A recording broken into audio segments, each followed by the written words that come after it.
Welcome back from the break, and we are still here talking about unlocking your potentials in business, identifying what you have inside of you and putting it into use.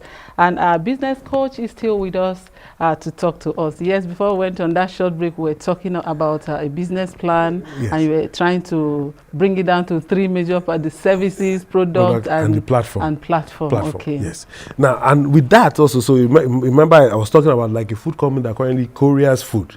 They are in the food business, all right, but they don't produce food. Now, you also have people that are offering food business as a service. They could also be offering catering services. They might not have to cook. But there are some people also that offer food as a product. So they could be packaged meat pie, packaged this, packaged.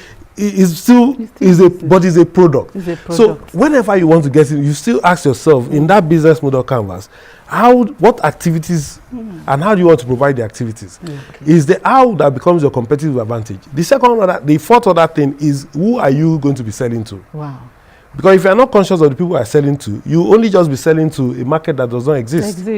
All right? Then you must also identify the channels of communication. How do you reach those people? Because, for instance, if you are doing exotic restaurants, you cannot reach them by ringing a bell all through. Okay. Do you understand? There must be places you position your ads. Sure. Have you want to have exclusive dining? There must be places those people go to.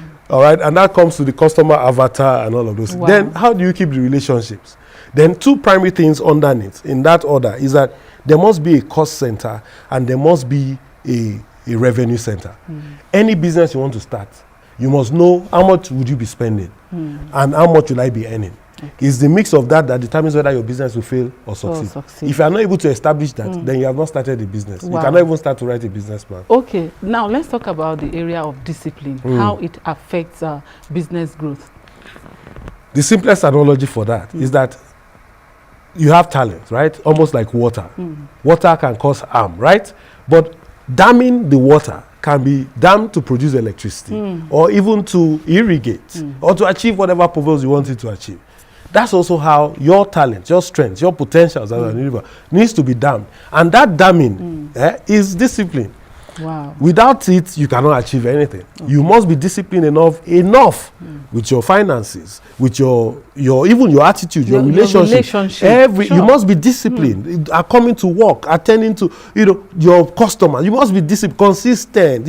All along. That's part of what discipline is all about. Is the heartbeat of every successful enterprise. If you are not disciplined, you'll be lax, and when you are lax, you are not consistent, then you fizzle out. Okay, now that you've talked to us about mentorship, discipline, let's now bring it down to area of a small starter. I have a small money, little money, and I have this business idea. I don't know how. You are here. Talk to us. And that's one thing I always hear. Okay. The cash does not precede customer. Wow. The first thing that you must have is customer. Okay. Money does not precede market. The first thing also in that line there must be a market. Okay. If there's no market or customer, that business cannot survive. That's why you see some people in Lagos, even somewhere if you get into a proper market, in that market, that guy has no shop yet. Yes. But he's looking around. He say, customer, come. I will take you to. Yes. Now, that guy, if he can manage you well, he from there he can go to owning a shop.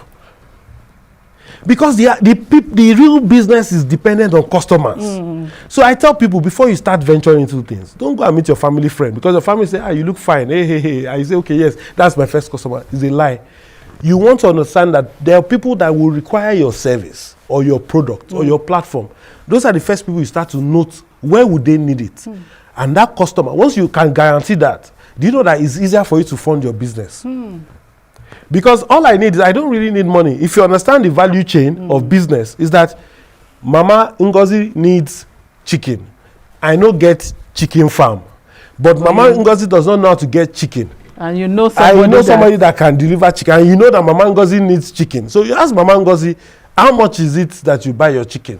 You come and meet the other person. Now, please, how much are you willing to sell your chicken? If I introduce you to Mama Ngozi, will you give me something? You've started business. So I don't need to have millions. You don't need to have thousands it's of when money. The customer is when people. How many people have money that have run business successfully? Okay. There's no customer. Okay, well, before I let you go, you are going to give us tips to business development and also on how to start small.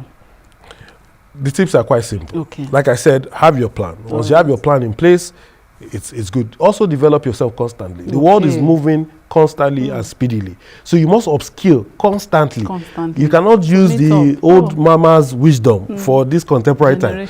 It's moving so fast. So are you contemporary? And beyond that also, you must also situate yourself around people, okay, that are probably in the same line of business or somewhere along those lines. If you are moving with failures, definitely are going to become a failure. So what I say is associate with people that align with your destination. And I think that just sums it up. And yes, intrinsic to all of that, almost like what you had asked earlier on, discipline is everything. Discipline. Wow, thank you so much for taking out your time to come teach us, because I feel who are in the classroom. It's always a pleasure. We do really appreciate your time. Thank you. So great to be here. Right. Thank you. Yes, we have been speaking with a business coach, Olusheye Taiwo Adepoju, and together we looked at unlocking your potential, that which you have inside of you that you can put to use. And he has talked to us a lot. Discipline, mentorship. You don't need to have much before you start business. You can start small. Now let's go on this quick break. When we return, Good Morning Abuja continues. Don't go anywhere.